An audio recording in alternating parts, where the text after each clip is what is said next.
Dengan mempelajari Sirah Nabawiyah, maka makin menambah kecintaan kepadanya. Semoga yang subscribe juga dimudahkan jalannya menuju surga.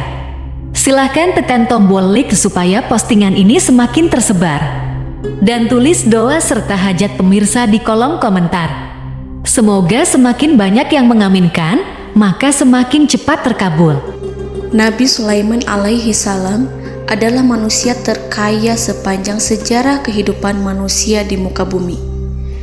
Dalam beberapa kitab suci seperti Al-Quran, Alkitab, dan Injil, Nabi Sulaiman alaihi salam dijelaskan sebagai manusia terkaya yang pernah hidup di muka bumi.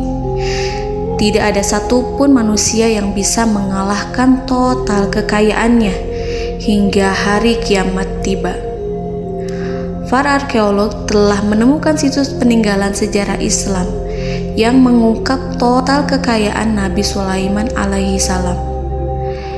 Ernst bin Yosef, seorang profesor dari Tel Aviv University, seorang peneliti, ia menyatakan bahwa 3000 tahun yang lalu Nabi Sulaiman alaihi salam diperkirakan memiliki kekayaan senilai 2,2 triliun US dollar. Apabila dikonversikan dengan nilai mata uang rupiah, maka nilainya setara dengan 32.891.870 triliun rupiah. Nilai itu berkali-kali lipat lebih banyak dari total kekayaan negara Indonesia yang hanya mencapai 11.454 triliun per 30 Desember 2021. Nabi Sulaiman alaihi salam memiliki beberapa mukjizat. Di antaranya adalah dapat berbicara dengan bahasa binatang. Beliau dapat memerintah mereka untuk melakukan sesuatu. Beliau juga dapat mengendalikan besar kecilnya tekanan angin dan dapat mengatur ke arah mana angin akan berhembus. Sehingga dengan itu Nabi Sulaiman dapat memanfaatkan angin sebagai kendaraannya dan juga kendaraan tentaranya. Nabi Sulaiman juga bisa melunakkan besi dan membentuknya menjadi pakaian perang yang anti tusukan senjata tajam. Nabi Sulaiman juga memimpin para jin. Mereka tunduk dan patuh pada perintah Nabi Sulaiman alaihi salam. Tidak hanya setan, iblis laknatullah yang merupakan makhluk pembangkang dapat dibuat tunduk bertekuk lutut pada perintah-perintah Nabi Sulaiman. Nabi Sulaiman bisa melakukan teleportasi, yaitu berpindah dari suatu tempat ke tempat yang lain dalam waktu singkat. Peristiwa itu dibuktikan dengan pemindahan singgasana Ratu Balqis atas perintah Nabi Sulaiman. Nabi Sulaiman dikenal sebagai raja yang adil dan bijaksana. Nabi Sulaiman diberkahi kecerdasan yang luar biasa untuk menyatupadukan segenap kekuatan yang Allah berikan kepadanya. Ia mengelola dan membawa kerajaannya menjadi kekuatan raksasa yang tak terkalahkan di masanya dengan segenap kemampuan yang dimilikinya. Tentara Nabi Sulaiman adalah tentara terkuat di bumi tanpa ada yang menandingi. Pertanyaan mendasar yang muncul kali ini adalah dari mana sumber kekayaan dan kekuatan Nabi Sulaiman alaihi salam? Untuk mendapat jawaban dari pertanyaan itu, simak video ini sampai akhir. Sebelum itu, mari bantu channel ini terus berkembang dengan cara subscribe dan nyalakan tanda loncengnya. Berikan komentar yang positif dan berikan like serta share video ini. Bismillahirrahmanirrahim. Sungguh kami benar-benar telah menganugerahkan ilmu kepada Daud dan Sulaiman. Keduanya berkata, segala puji bagi Allah yang melebihkan kami dari kebanyakan hamba-hambanya yang mukmin. Sulaiman telah mewarisi Daud dan dia berkata, wahai manusia, kami telah diajari untuk memahami bahasa burung dan kami dianugerahi segala sesuatu. Sesungguhnya, semua ini benar-benar karunia yang nyata.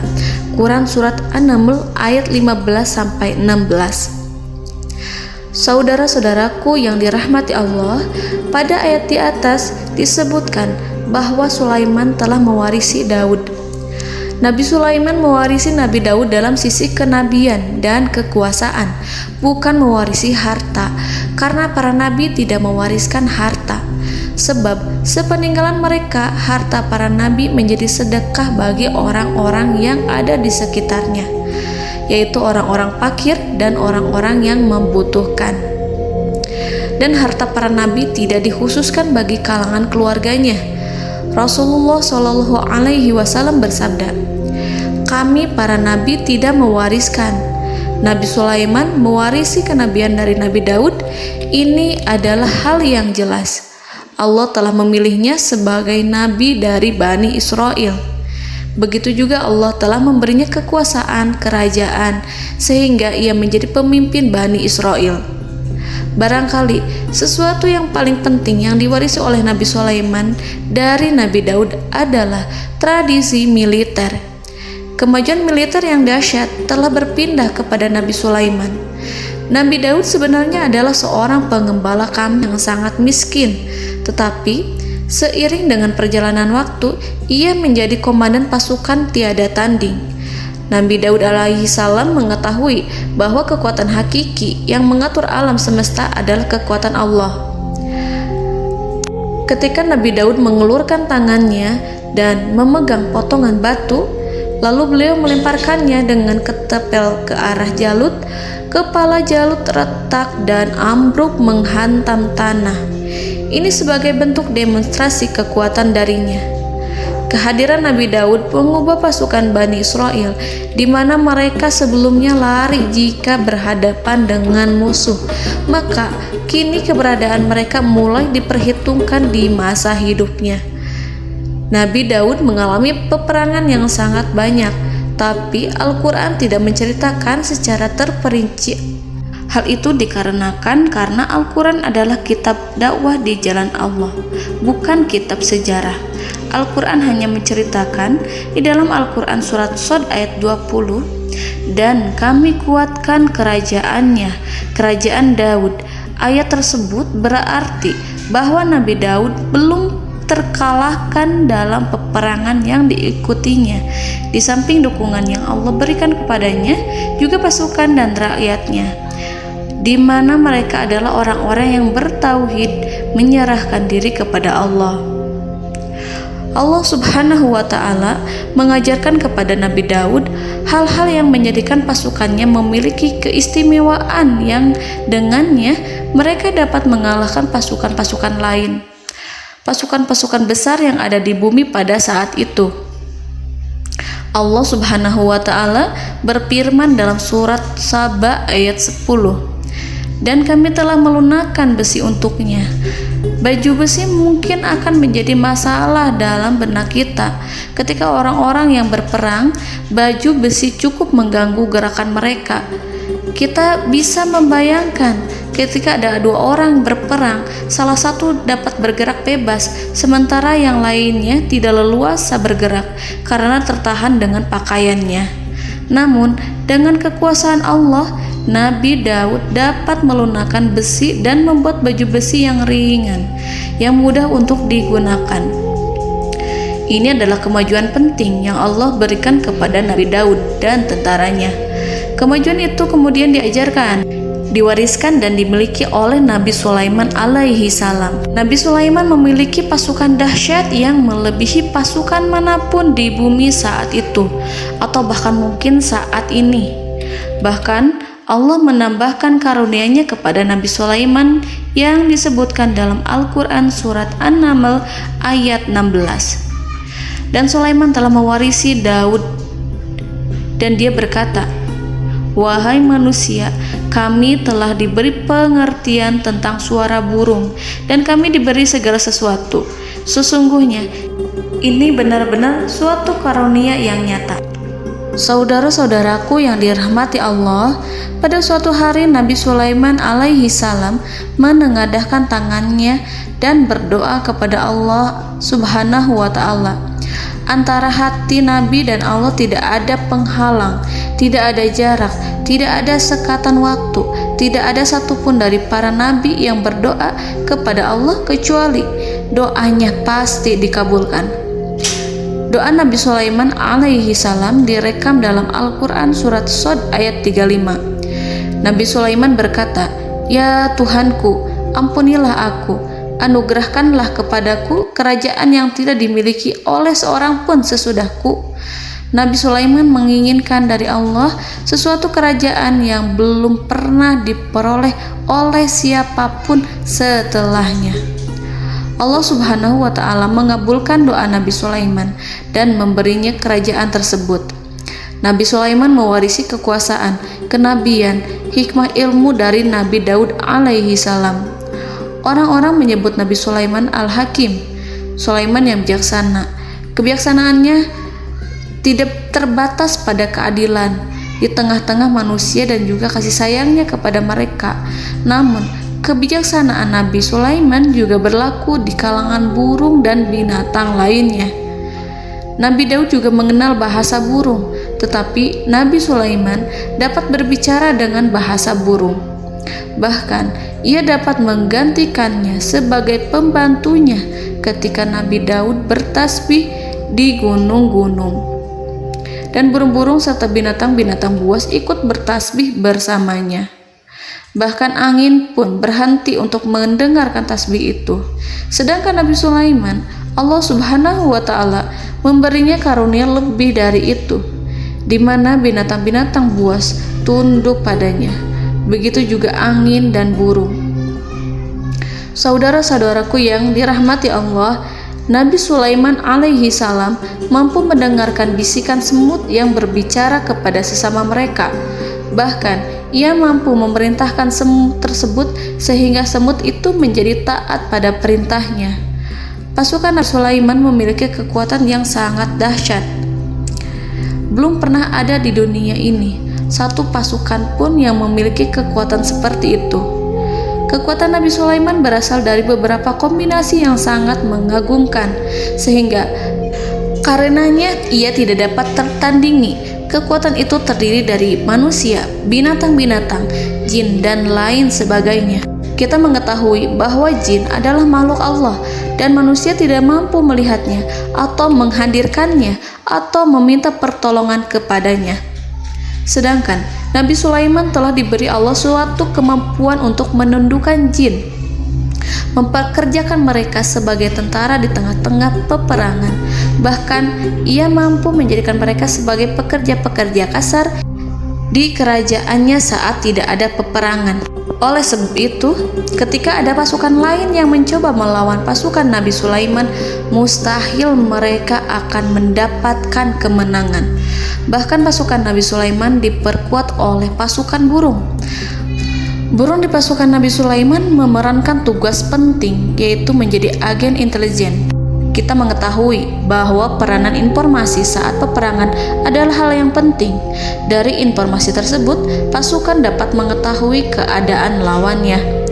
Demikianlah peranan burung pada pasukan Sulaiman. Ia terbang di tengah-tengah musuh. Kemudian, ia kembali kepada Nabi Sulaiman untuk menyampaikan berita tentang keadaan lawannya. Di samping jin dan burung, Allah juga menundukkan angin untuk Nabi Sulaiman. Nabi Sulaiman dapat memerintahkan angin dan ia mampu untuk menaiki angin tersebut. Dalam Al-Quran surat Shad ayat 36-40, Allah Subhanahu wa Ta'ala berfirman, "Kami tundukkan kepada angin yang berhembus dengan baik menurut kemana saja yang dikehendaki Sulaiman. Dan kami tundukkan pula kepadanya setan-setan, semuanya ahli bangunan dan penyelam, dan setan yang lain yang terikat dalam belenggu. Inilah anugerah kami, maka berikanlah kepada orang lain atau tahanlah untuk dirimu tanpa perhitungan, dan sesungguhnya dia mempunyai kedudukan yang dekat pada sisi kami dan tempat kembali yang baik." Saudara-saudaraku yang dirahmati Allah, Allah Subhanahu wa Ta'ala juga memberikan kemampuan yang tak seorang pun dari para nabi mendapatkannya, yaitu kemampuan untuk memerintah setan. Setan adalah salah satu bagian dari jin. Ia adalah kelompok yang celaka dari bangsa jin. Kelompok ini sebenarnya tidak mampu dikuasai oleh manusia, bahkan jin yang soleh tidak dapat mengatur setan. Adapun Nabi Sulaiman, Allah telah memberinya kekuasaan untuk menundukkan setan dan mempekerjakannya, bahkan mengikatnya dengan rantai serta menghukumnya jika ia menentang pada perintahnya. Setan membangun untuk Sulaiman istana-istana, patung-patung dan alat-alat perang. Bahkan setan-setan itu menyelam ke dasar lautan untuk mengeluarkan permata dan yakut untuk Sulaiman. Jika di antara setan yang menentang perintahnya, maka Nabi Sulaiman alaihi salam mengikatnya dengan rantai. Ini semua menunjukkan kekayaan Nabi Sulaiman dan kekuasaannya, di mana ia mampu mengatur banyak makhluk di bumi ini. Tentu saja, kemampuan itu semua adalah atas izin dari Allah Subhanahu wa Ta'ala sebagai mukjizat darinya. Allah Subhanahu wa Ta'ala berfirman dalam Al-Quran surat Saba ayat 12, dan sebagian dari jin adalah yang bekerja di hadapannya di bawah kekuasaannya dengan izin Tuhannya, dan siapa yang menyimpang di antara mereka dari perintah kami, maka kami rasakan kepadanya azab neraka yang apinya menyala-nyala. Para jin itu membuat untuk Sulaiman apa yang dikehendakinya, dari gedung-gedung yang tinggi, patung-patung, dan piring-piring yang besarnya seperti kolam, atau periuk yang tetap berada di atas tungku. Saudara-saudaraku yang dirahmati Allah, Nabi Sulaiman yang bijaksana adalah penguasa yang tak tertandingi di muka bumi. Meskipun memperoleh nikmat-nikmat khusus yang agung itu yang Allah berikan kepada Sulaiman, beliau tetap menunjukkan dirinya sebagai manusia yang paling banyak berzikir kepada Allah dan manusia yang paling banyak bersyukur di zamannya. Saudara-saudaraku yang dirahmati Allah, sebagaimana Allah Subhanahu wa Ta'ala memberikan nikmat kepada ayahnya Nabi Daud alaihi salam, di mana ia mampu melunakkan besi dan Allah mengajarinya bagaimana cara mencairkan besi, maka Nabi Sulaiman alaihi salam dapat memanfaatkan tembaga yang cair untuk peperangan. Dan juga di saat perdamaian, pada saat peperangan, beliau mencampur tembaga dengan besi dan menjadikannya perunggu. Mereka menggunakan senjata-senjata perunggu dalam peperangan seperti pedang, baju besi, dan juga pisau. Senjata-senjata ini adalah senjata yang paling kuat pada saat itu. Sedangkan di saat damai, tembaga digunakan untuk membuat bangunan, perhiasan, dan sebagainya. Meskipun Nabi Sulaiman mendapatkan nikmat yang besar dan karunia yang khusus, Allah Subhanahu wa Ta'ala mengujinya dengan suatu ujian yang dahsyat. Ujian yang akan selalu datang kepada seorang hamba yang soleh. Ketika hamba itu mendapatkan kedudukan besar, maka ujiannya pun menjadi besar. Allah Subhanahu wa Ta'ala menguji Nabi Sulaiman dengan penyakit. Diceritakan oleh Fahru Roji, Nabi Sulaiman diuji dengan suatu penyakit yang keras, di mana kedokteran saat itu tidak dapat dan tidak mampu mengatasinya.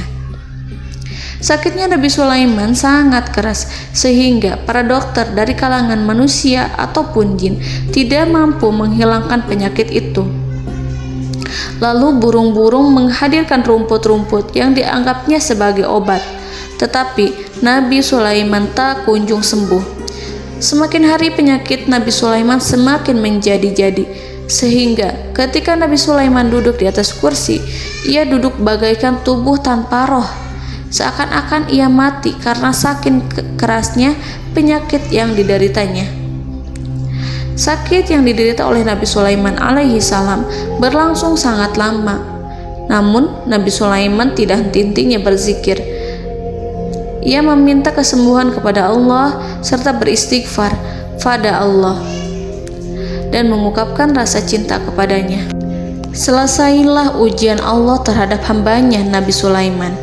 Beliau pun sembuh. Nabi Sulaiman merasakan kembali kesehatannya setelah ia mengetahui segala kejayaan dan segala kekuasaan serta segala kebesarannya tidak lagi mampu menghilangkan penyakit yang dideritanya kecuali jika Allah menghendaki. Saudara-saudaraku yang dirahmati Allah, Nabi Sulaiman telah membangun tempat ibadah, tempat sujud, sehingga manusia menyembah Allah di dalamnya. Orang-orang yang membangunnya berjumlah puluhan ribu orang. Tentu setiap kelompok dari mereka memiliki pekerjaan masing-masing. Di antara mereka ada yang mencairkan tembaga, di antara mereka ada yang tukang pahat, ada yang tukang ukir, ada yang membelah batu, ada yang memotong kayu, ada yang mendatangkan rumput-rumput dari Libanon, ada yang mendatangkan emas dan menjadikannya lempengan-lempengan yang mengkilat untuk menutupi kayu, serta untuk melapisi dinding-dinding. Bahkan golongan jin pun membantu membangun tempat tersebut, tentu dengan perintah dan bimbingan Nabi Sulaiman. Mereka membuat patung-patung yang besar, membuat bejana yang besar untuk tempat makan para tentara dan pekerja, yaitu bejana seperti gunung. Karena saking berat dan besarnya, mereka juga membuat tempat-tempat minum yang besarnya seperti kolam. Nabi Sulaiman mengawasi para pekerjanya dan juga mengurusi masyarakatnya, di mana beliau mengenali problem mereka dan berusaha memecahkannya. Beliau juga mengawasi pasukan dari kalangan binatang dan burung. Beliau mengetahui apabila ada satu di antara mereka yang tidak datang, kemana ia pergi, serta mengapa ia pergi. Nabi Sulaiman menguasai pengetahuan itu semua. Nabi Sulaiman bukan hanya mengetahui problem tentara-tentaranya dari kalangan manusia ataupun tentaranya dari kalangan burung, namun ia juga menunjukkan kasih sayang terhadap semut, di mana beliau mendengar bisikannya dan tidak suka untuk menginjaknya. Nabi Sulaiman selalu menundukkan kepalanya ke bumi sebagai bentuk rasa rendah diri dan syukur kepada Allah. Pada suatu hari, Nabi Sulaiman alaihi salam berjalan di depan tentaranya, dan tiba-tiba ia mendengar suara semut yang berkata kepada temannya dari kalangan semut. Hal itu terekam dalam Al-Quran surat An-Nahl ayat 18-19. Wahai semut-semut, masuklah ke dalam sarang-sarangmu agar kamu tidak terinjak oleh Sulaiman, sedangkan mereka tidak menyadarinya. Nabi Sulaiman alaihi salam tersenyum mendengar itu, dan ia berdoa, "Ya Allah, ya Tuhanku, berilah aku ilham untuk tetap mensyukuri nikmat-Mu yang telah Engkau anugerahkan kepadaku dan kepada kedua orang ibu bapakku, dan untuk mengerjakan amal soleh yang Kau ridhoi, dan masukkanlah aku ke dalam rahmat-Mu, ke dalam golongan hamba-hamba-Mu yang soleh." Saudara-saudaraku yang dirahmati Allah, meskipun Nabi Sulaiman mendapatkan kekuasaan dan memiliki tentara yang besar, namun beliau menunjukkan kasih sayang terhadap bangsa semut. Beliau mendengarkan bisikannya dan melihat semut yang ada di depannya. Oleh karena itu, tak mungkin baginya untuk menginjak golongan semut itu. Nabi Sulaiman bersyukur kepada Allah telah memberinya nikmat, yaitu nikmat rahmat dan kasih sayang. Di samping itu, Nabi Sulaiman alaihi salam adalah orang paling kaya di dunia. Istananya terbuat dari kayu gaharu yang memiliki wangi harum. Istananya terbuat dari emas yang terkadang dari kristal. Beliau juga memiliki kursi besar yang terbuat dari emas dan permata. Istana Nabi Sulaiman merupakan istana yang paling besar di dunia. Nabi Sulaiman menggunakan pakaian dari emas dan permata. Meskipun demikian, Nabi Sulaiman tetap menunjukkan sebagai hamba yang berserah diri dan rendah diri di hadapan Allah Subhanahu wa Ta'ala, dan sederhana di depan manusia. Nabi Sulaiman yang merendahkan diri di hadapan Allah, ia selalu sujud kepada Allah sebagaimana ayahnya yang selalu bertasbih pada Allah. Nabi Sulaiman selalu melantunkan lagu-lagu cinta ilahi dan hanya memuji Allah Subhanahu wa Ta'ala. Pada suatu hari, Nabi Sulaiman alaihi salam mengeluarkan perintah kepada pasukannya untuk bersiap-siap. Kemudian Nabi Sulaiman keluar dan memeriksa pasukannya satu demi satu. Kelompok yang pertama adalah kelompok manusia. Nabi Sulaiman memperhatikan kesiapan mereka.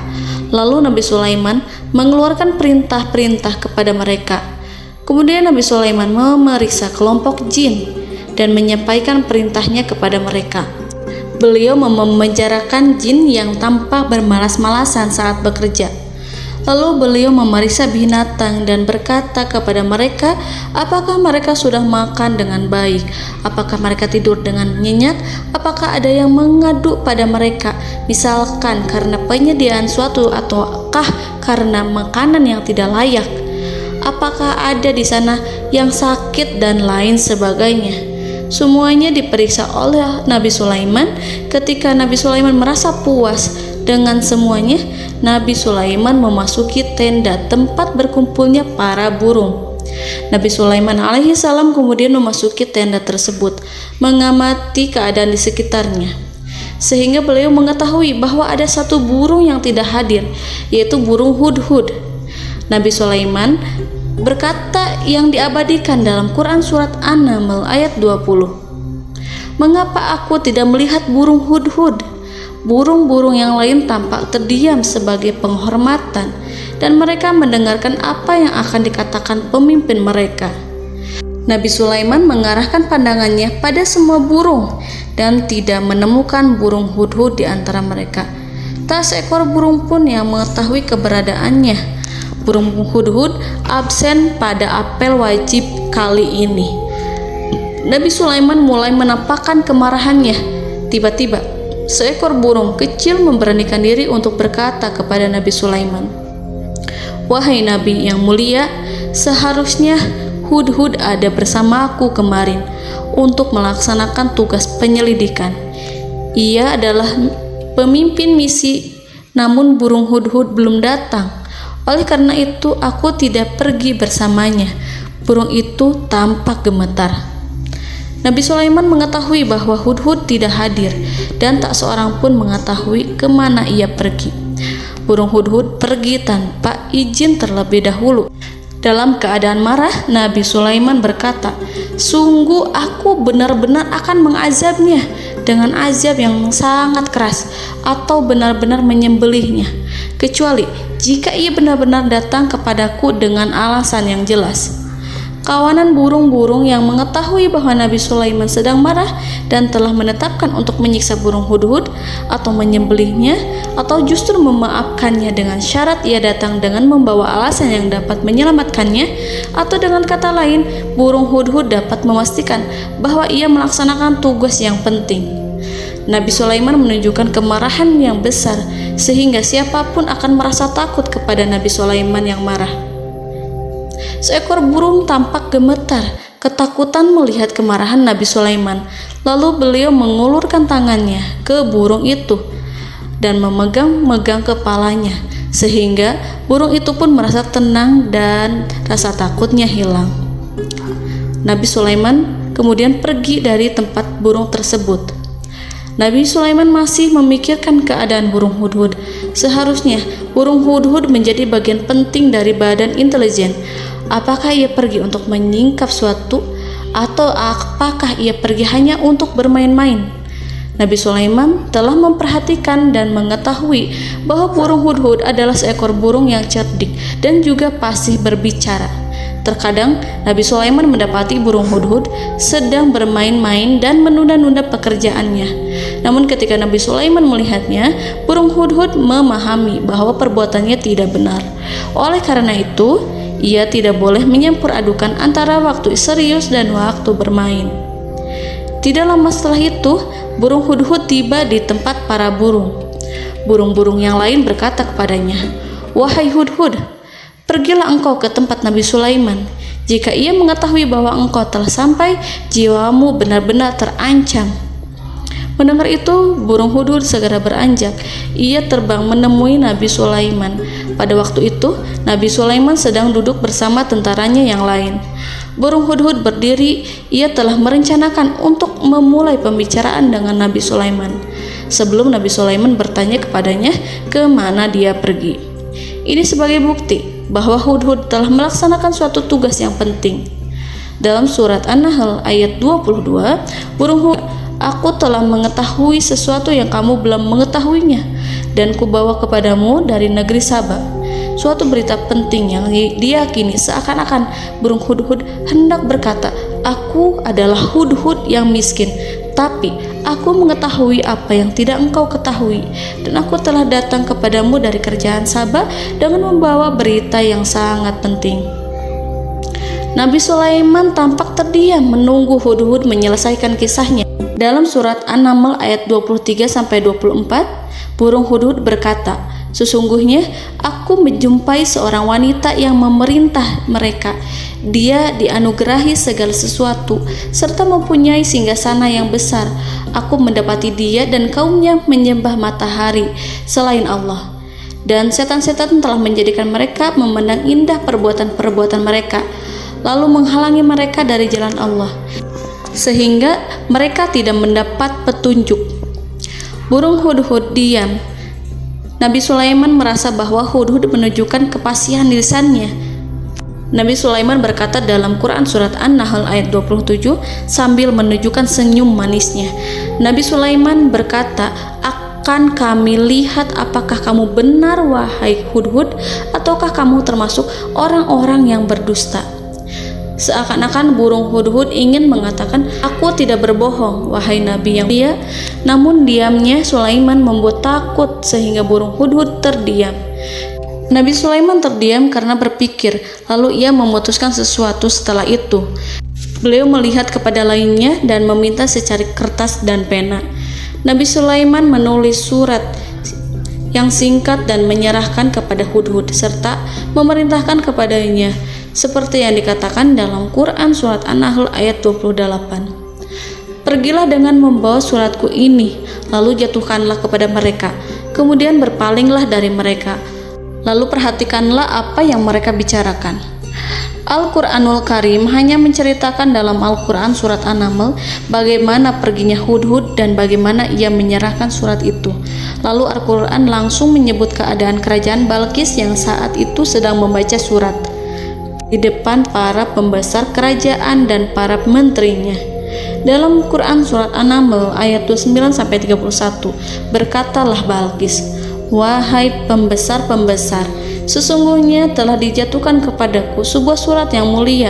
Sesungguhnya surat ini dari Sulaiman, dan sesungguhnya isinya dengan menyebut nama Allah yang Maha Pengasih lagi Maha Penyayang, bahwa janganlah kalian berlaku sombong terhadapku dan datanglah kepadaku sebagai orang-orang yang berserah diri." Saudara-saudaraku yang dirahmati Allah, dalam surat tersebut Nabi Sulaiman menyebutkan supaya mereka menyerahkan diri dan tunduk kepada perintah Nabi Sulaiman. Nabi Sulaiman memerintahkan agar mereka meninggalkan penyembahan terhadap matahari. Nabi Sulaiman tidak mempersoalkan akidah mereka dan tidak memuaskan mereka dengan apapun. Nabi Sulaiman hanya memerintahkan bahwa ia berada di atas kebenaran. Bukankah ia didukung kekuatan yang berlandaskan keyakinan yang dimilikinya? Nabi Sulaiman hanya memerintahkan mereka agar tunduk dan patuh kepadanya. Ratu Sabak menyampaikan surat tersebut di tengah-tengah kaumnya. Dalam Quran surat An-Naml ayat 32 dijelaskan, "Dan berkatalah Balqis, wahai para pembesar, berilah aku pertimbangan dalam urusanku ini. Aku tidak pernah memutuskan sesuatu persoalan sebelum kamu berada dalam majelisku." Saudara-saudaraku yang dirahmati Allah, para pembesar istana Balqis menentang surat tersebut. Isi surat itu membangkitkan kesombongan kaum Saba, di mana mereka merasa lebih kuat. Mereka mengetahui bahwa di sana ada seorang yang mencoba menentang mereka dan mengisyaratkan peperangan kepada mereka. Lalu ia meminta kepada mereka untuk memenuhi syarat-syaratnya sebelum terjadinya peperangan dan kekalahan. Dalam surat An-Nahl ayat 33, mereka menjawab, "Kita adalah orang yang memiliki kekuatan dan juga memiliki keberanian yang sangat besar dalam peperangan, dan keputusan berada di tanganmu, wahai ratuku. Maka pertimbangkanlah apa yang akan kamu perintahkan." Saudara-saudaraku yang dirahmati Allah, para pembesar kaum Saba seakan ingin berkata, "Kita siap untuk melaksanakan perang." Tampaknya ratu itu memiliki kebijakan yang lebih baik dari pembesar kaumnya. Surat Sulaiman itu membuatnya berpikir lebih jernih dan lebih berhati-hati. Ia berusaha sebisa mungkin menghindari peperangan. ratu itu berpikir dalam tempo yang lama. Nama Sulaiman tidak diketahuinya dan ia pun belum pernah mendengarnya. Oleh karena itu, Ratu kaum Saba tidak mampu mengetahui dan mendeteksi seberapa besar kekuatan Nabi Sulaiman. Boleh jadi Nabi Sulaiman memiliki kekuatan yang dahsyat, sehingga ia mampu memerangi kekuasaannya dan mengalahkannya. Kemudian Ratu memperhatikan apa yang ada di sekelilingnya. Ia melihat kemajuan masyarakatnya dan juga kekayaannya. Barangkali ia mengira bahwa Nabi Sulaiman iri terhadap kemajuan dan kekayaannya itu, sehingga Nabi Sulaiman ingin menyerangnya. Setelah mempertimbangkan isi surat Nabi Sulaiman dengan cermat, Ratu Saba memilih untuk tidak bersikap ceroboh dan bodoh. Ratu lebih suka untuk menggunakan bahasa kelembutan. Ia mengirim kepada Nabi Sulaiman suatu hadiah yang besar. Ratu mengira bahwa Nabi Sulaiman seorang yang ambisius, yang boleh jadi ia telah mendengar tentang kekayaan kerajaan Saba. Para utusan pergi dengan membawa hadiah dari Ratu Saba. Ratu berharap agar mereka dapat memasuki kerajaan Nabi Sulaiman dan akan mengetahui kondisi kerajaannya. Saat mereka pulang, Ratu ingin mendengar secara langsung dari mereka tentang bagaimana keadaan kaum Nabi Sulaiman dan pasukannya. Setelah mendapatkan informasi yang cukup, maka Ratu Balqis dapat membuat sesuatu keputusan yang tepat. Ratu menyembunyikan apa yang terlintas dalam pikirannya, lalu ia berbicara kepada pembesar istananya bahwa ia dapat menyingkap niat jahat Raja Sulaiman melalui cara mengirimkan hadiah kepadanya. Ratu lebih memilih cara tersebut dan menunggu reaksi dari Nabi Sulaiman. Ratu berhasil memuaskan para pembesar istana, dan untuk sementara ia menghilangkan ide untuk berperang. Karena para raja jika menyerang suatu desa, maka pemimpin desa tersebut adalah orang yang paling banyak mendapatkan kehinaan. Akhirnya, para pembesar kaumnya merasa puas dengan pikiran Ratu Balqis. Saudara-saudaraku yang dirahmati Allah, dalam surat An-Naml ayat 34-35 dijelaskan, Ratu Balqis berkata, "Sesungguhnya raja-raja apabila memasuki suatu negeri, niscaya mereka akan membinasakannya dan menjadikan penduduknya yang mulia menjadi hina. Dan demikian pula lah yang akan mereka perbuat. Dan sesungguhnya aku akan mengirim utusan kepada mereka dengan membawa hadiah, dan aku akan menunggu apa yang akan dibawa kembali oleh utusan itu." Kemudian sampailah hadiah dari Ratu Balqis kepada Nabi Sulaiman. Para intelijen Nabi Sulaiman memberitahunya bahwa utusan Balqis datang dengan membawa hadiah.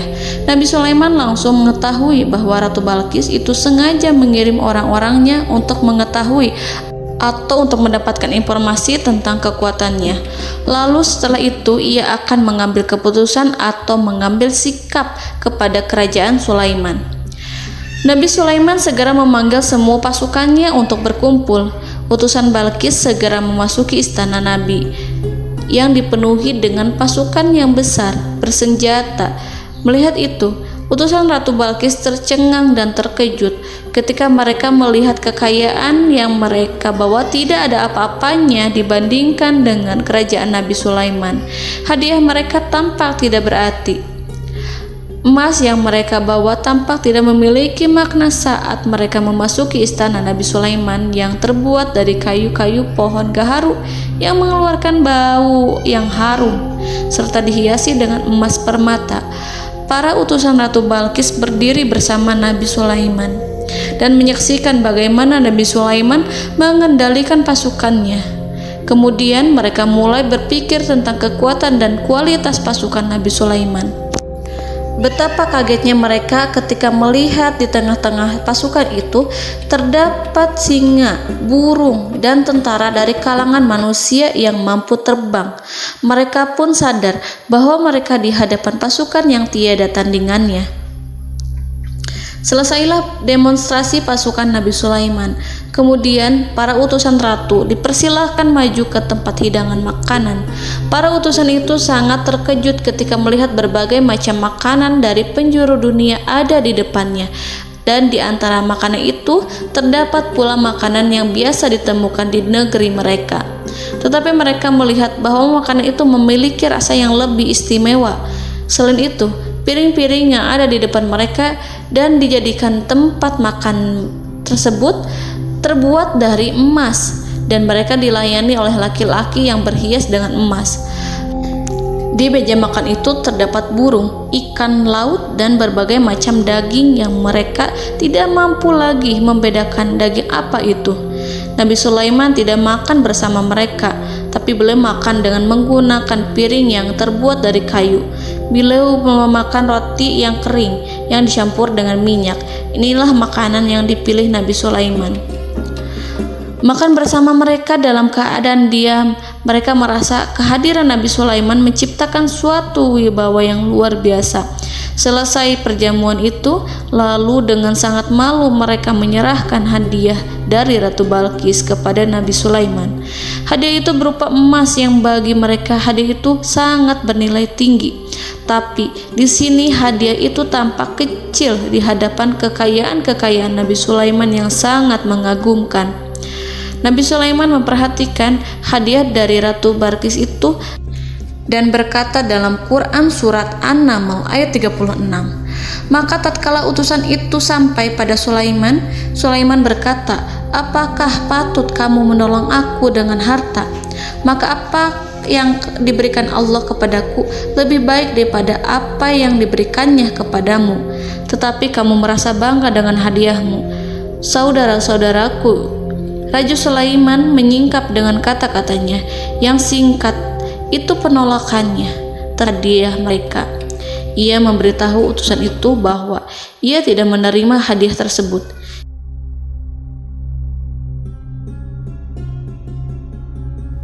"Janganlah kalian berlaku sombong terhadapku dan datanglah kepadaku sebagai orang-orang yang berserah diri."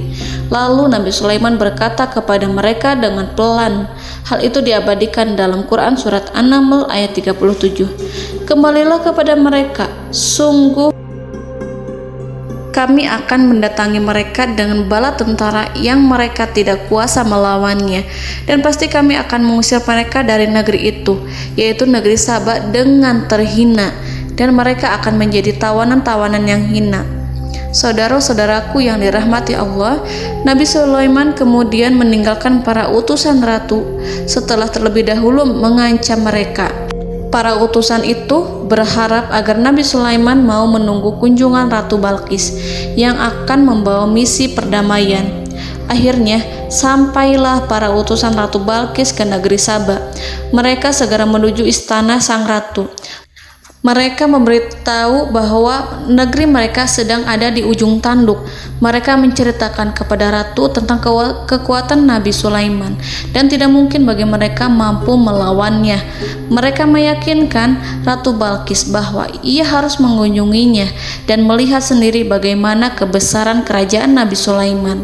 Kemudian ratu menyiapkan dirinya untuk pergi menuju kerajaan Nabi Sulaiman.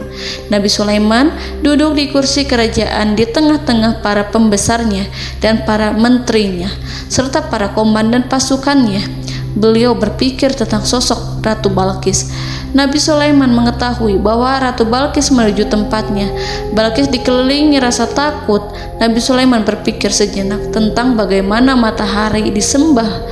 Ia memikirkan bagaimana informasi yang diterima oleh intelijennya tentang kemajuan kerajaan Balqis dalam bidang kesenian dan ilmu pengetahuan. Nabi Sulaiman bertanya kepada dirinya sendiri, apakah kemajuan menjadi penghalang untuk mengetahui kebenaran? Apakah ratu itu senang dengan kekuatan yang dicapainya? Dan ia membayangkan bahwa kekuatannya adalah segalanya. Dengan kemajuan yang dimilikinya, Nabi Sulaiman ingin membuat kejutan agar ratu mengetahui bahwa Islam yang diyakini oleh Nabi Sulaiman adalah satu-satunya yang mampu mendatangkan kemajuan dan kekuatan yang hakiki, sehingga ia dapat membandingkan antara keyakinannya dalam menyembah matahari beserta kemajuan yang dicapainya dengan keyakinan Nabi Sulaiman beserta kemajuan yang diraihnya. Saudara-saudaraku yang dirahmati Allah, para mata-mata Nabi Sulaiman telah memberitahunya bahwa hal yang sangat disegani dan dikagumi oleh kaum Balkis adalah kerajaan Saba, yaitu singgasana Ratu Balkis. Singgasana itu terbuat dari emas dan batu delima. Singgasana tersebut dijaga oleh penjaga yang sangat disiplin, di mana mereka tidak pernah lalai sedikit pun. Oleh karena itu, sangat tepat apabila Nabi Sulaiman menghadirkan singgasananya di sini, di kerajaannya, sehingga ketika ratu tiba, maka ia dapat duduk di atasnya. Nabi Sulaiman ingin membuat kejutan kepadanya dan menunjukkan bahwa kemampuannya tersebut yang berlandaskan pada keislaman. Nabi Sulaiman melakukan yang demikian itu dengan harapan agar si ratu tunduk kepadanya. Ide itu terlintas dalam diri Nabi Sulaiman. Lalu ia mengangkat kepalanya dan menoleh kepada anak buahnya. Hal itu diabadikan dalam Quran Surat An-Naml ayat 38. Wahai para pembesar, siapakah di antara kamu sekalian yang sanggup membawa singgasananya kepadaku sebelum mereka datang kepadaku sebagai orang-orang yang berserah diri? Saudara-saudaraku, perhatikanlah ungkapan pikiran Nabi Sulaiman tersebut. Semua pemikirannya berkisar tentang keislaman para penyembah matahari, tentang bagaimana beliau dapat memberikan petunjuk kepada mereka di jalan Allah. Yang pertama menjawab pertanyaan Nabi Sulaiman adalah jin Ifrit. Dalam Quran Surat An-Naml ayat 39, berkatalah Ifrit yang cerdik dari golongan jin, aku akan datang kepadamu dengan membawa singgasana itu sebelum kamu berdiri dari tempat dudukmu. Sesungguhnya aku benar-benar kuat untuk membawanya, lagi dapat dipercaya. Nabi Sulaiman berdiri dari tempat duduknya setelah 1 atau 2 jam. Jin itu berjanji kepadanya untuk menghadirkan singgasana Balkis sebelum itu. Istana Nabi Sulaiman di Palestina, sedangkan istana Balkis terletak di Yaman. Antara singgasana tersebut dengan singgasana Nabi Sulaiman berjarak lebih dari ribuan mil. Barangkali pesawat yang cepat sekalipun yang kita kenal hari ini tidak akan mampu membawa dan mendatangkan istana itu dalam waktu 1 jam. Tetapi masalahnya di sini berhubung dengan kekuatan jin yang serba misterius, Nabi Sulaiman tidak mengomentari sedikit pun terhadap apa yang dikatakan oleh Ifrit. Nabi Sulaiman tapak menunggu tanggapan dari yang lain yang mampu menghadirkan singgasana Balkis yang lebih cepat dari jin Ifrit. Nabi Sulaiman menoleh kepada seorang di sana yang duduk di atas naungan. Hal itu diceritakan dalam Quran Surat An-Naml ayat 40. Berkatalah seorang yang mempunyai ilmu dari Alkitab, aku akan membawa singgasana itu kepadamu sebelum matamu berkedip. Maka tatkala Sulaiman melihat singgasana itu terletak di hadapannya, ia pun berkata, ini termasuk karunia Tuhanku untuk memuji aku. Apakah aku akan bersyukur atau mengingkari nikmatnya? Dan barang siapa yang bersyukur, maka sesungguhnya dia bersyukur untuk kebaikan dirinya sendiri. Dan barang siapa yang ingkar, maka sesungguhnya Tuhanku maha kaya lagi maha mulia.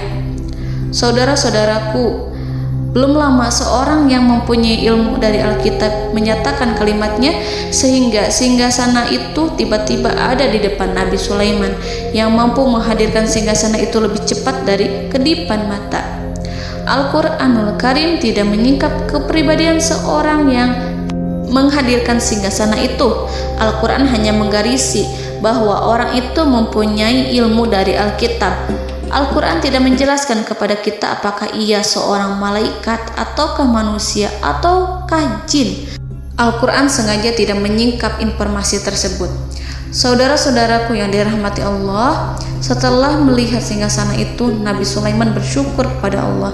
Ia mulai memperhatikan singgasana sang ratu. Singgasana tersebut merupakan simbol pembangunan dan juga kemajuan, tetapi tampaknya ia hanya sesuatu yang biasa saja jika dibandingkan dengan kekuasaan dan kebesaran ciptaan yang dibuat oleh manusia dan jin di kalangan istana Nabi Sulaiman.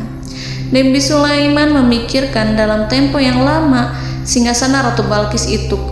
Kemudian beliau memerintahkan agar singgasana itu diperbaiki, sehingga saat Ratu Balkis datang, Nabi Sulaiman akan mengujinya apakah Ratu Balkis dapat mengenali singgasananya ataukah tidak. Dalam Al-Quran surat An-Naml ayat 41, Nabi Sulaiman berkata, "Ubahlah baginya singgasananya, maka kita akan melihat apakah dia mengenal ataukah dia termasuk orang-orang yang tidak mengenalnya." Saudara-saudaraku yang dirahmati Allah, Nabi Sulaiman memerintahkan agar dibangun istana yang akan digunakan untuk menyambut Ratu Balqis. Nabi Sulaiman memilih tempat di laut dan ia memerintahkan agar dibangun suatu istana di mana sebagian besar terdiri dari air laut.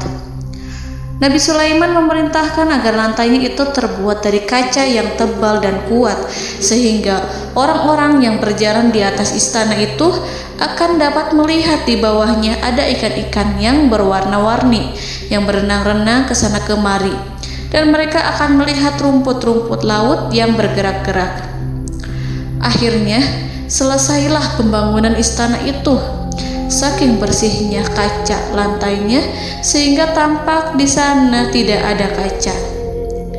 Burung hudhud memberitahu Nabi Sulaiman bahwa Ratu Balqis telah sampai di dekat kerajaannya. Kemudian Ratu Balqis datang. Al-Quran tidak menyebutkan keadaan Nabi Sulaiman saat menyambut Balqis, namun Al-Quran menunjukkan dua sikap Ratu Balqis ketika pertama kali datang. Yang pertama, bagaimana sikap Ratu Balqis ketika pertama kali melihat singgasananya yang datang mendahuluinya, padahal ia telah meninggalkan pengawalnya untuk setia menjaga singgasana itu. Keadaan kedua adalah keadaan ketika di depan istana yang dibangun untuk menyambut Ratu Balqis. Istana itu penuh dengan permata dan banyak ikan berenang di bawahnya. Dalam Quran surat An-Naml ayat 42 dijelaskan, dan ketika Balqis datang, ditanyakanlah kepadanya, "Serupa inikah singgasanamu?" Balqis menjawab, "Seakan-akan singgasana ini adalah singgasanaku. Kami telah diberi pengetahuan sebelumnya dan kami adalah orang-orang yang berserah diri." Saudara-saudaraku, pada dialek di atas, Balqis melihat singgasananya dan ia tercengang saat mengetahui bahwa itu adalah singgasana miliknya. Namun kemudian ia mulai ragu karena melihat tidak sepenuhnya itu singgasana miliknya.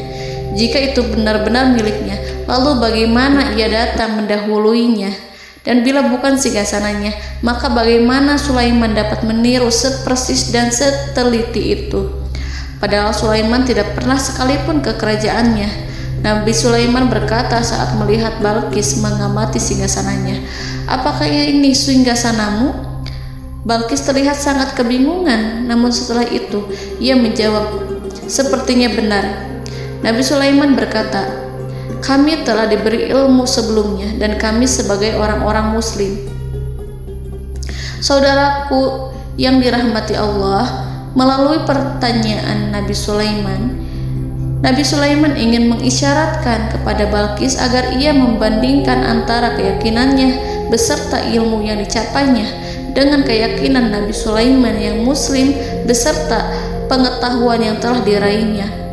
Penyembahan terhadap matahari dan pencapaian ilmu yang dicapai oleh Ratu Balqis tanpa tidak ada apa-apanya dibandingkan dengan ilmu Nabi Sulaiman dan keislamannya.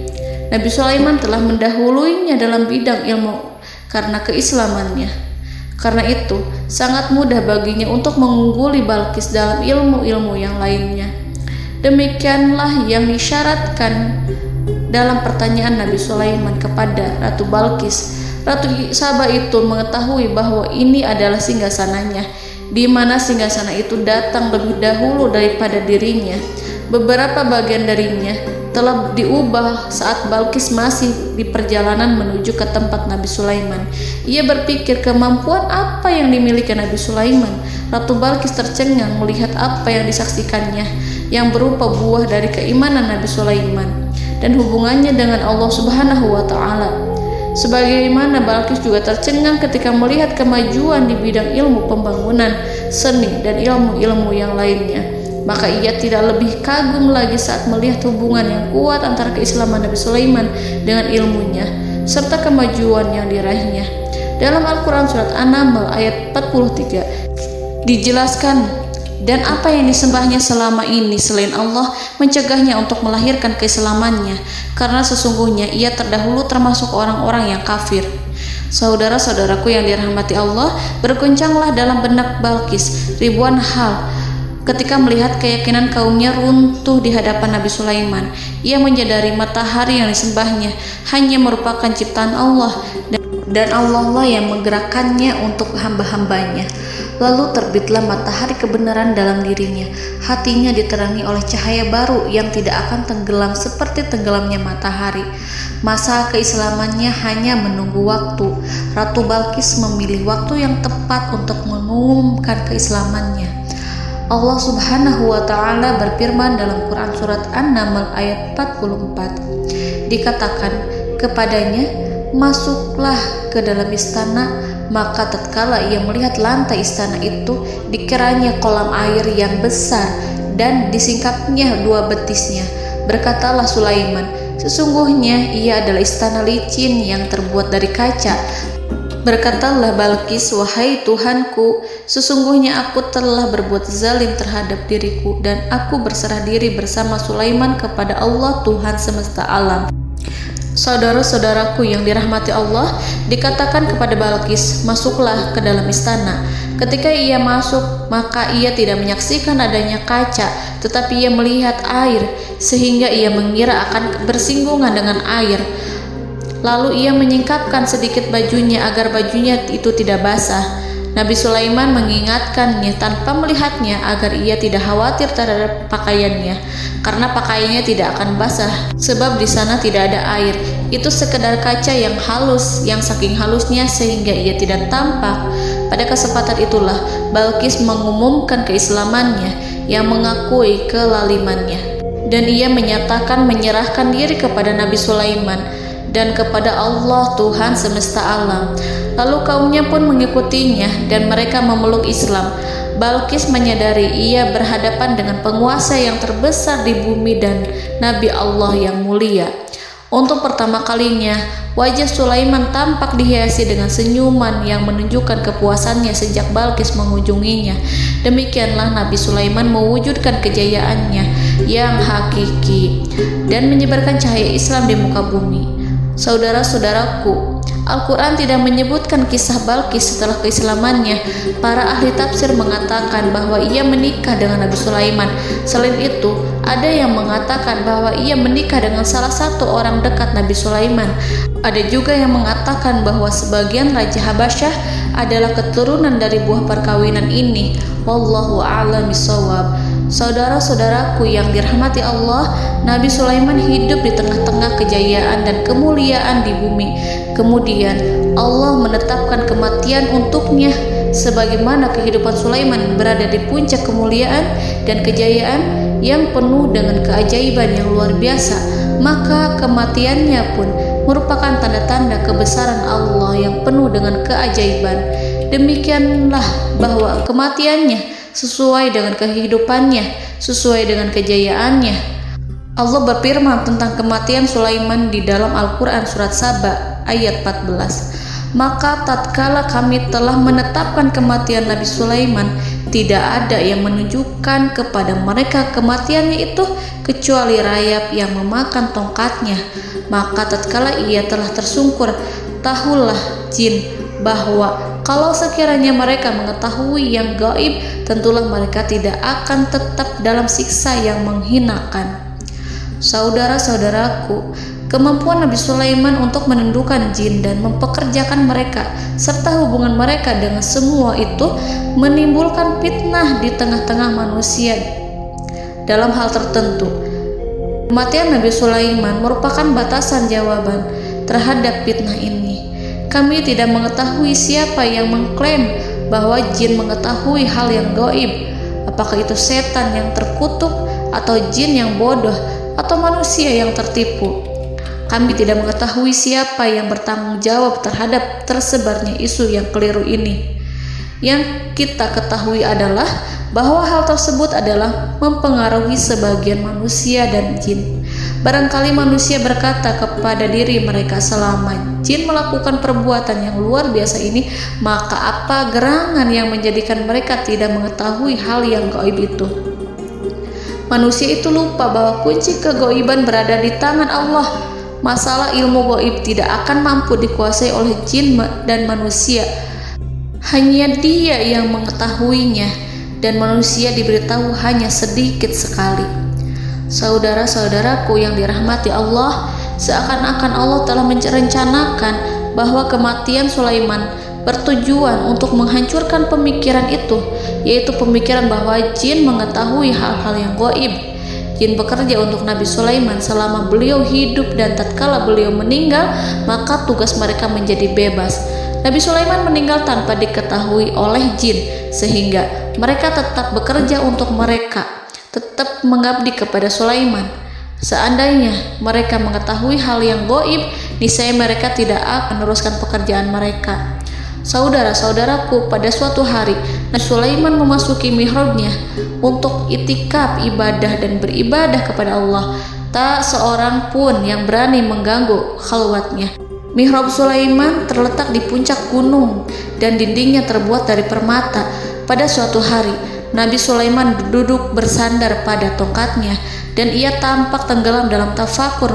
Beliau berzikir pada Allah hingga rasa kantuk menguasainya. Lalu setelah itu malaikat maut menemuinya. Nabi Sulaiman pun meninggal. Beliau bersandar kepada tongkatnya. Jin melihatnya dan mengira bahwa beliau sedang sholat, sehingga mereka pun terus melanjutkan pekerjaannya. Berlalulah hari demi hari yang panjang.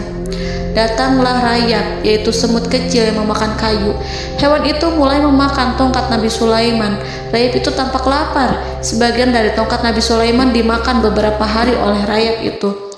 Ketika yang dimakannya semakin bertambah, maka tongkat itu pun menjadi rusak dan kemudian jatuh dari tangan Nabi Sulaiman alaihi salam. Tubuh mulia itu kehilangan keseimbangan dan kemudian jatuh terhempas di bumi. Tatkala tubuh suci itu tersungkur, maka manusia segera menuju ke arahnya. Mereka menyadari dan mengetahui bahwa Nabi Sulaiman telah meninggal dalam waktu yang lama. Jin menyadari bahwa mereka tidak mengetahui hal yang gaib, dan manusia pun mengetahui hakikat ini. Seandainya jin mengetahui hal yang gaib, niscaya ia tidak akan meneruskan siksa yang hina. Mereka tidak akan bekerja kepada Sulaiman. Demikianlah Nabi Sulaiman alaihi salam meninggal dalam keadaan duduk dan sholat di mihrabnya. Lalu berita itu tersebar bagaikan api di bumi. Manusia, burung, dan binatang buas mengantarkan jenazah Nabi Sulaiman. Sekawanan burung tampak sedih dan menangis. Semua makhluk bersedih. Akhirnya tak seorang pun mengetahui bahasa burung di bumi. Meninggallah seorang yang memahami pembicaraan burung, binatang-binatang, jin, dan lain sebagainya. Burung-burung itu berkata, betapa beratnya kehidupan di tengah orang-orang yang tidak mengetahui pembicaraan kita. Allahu a'lam.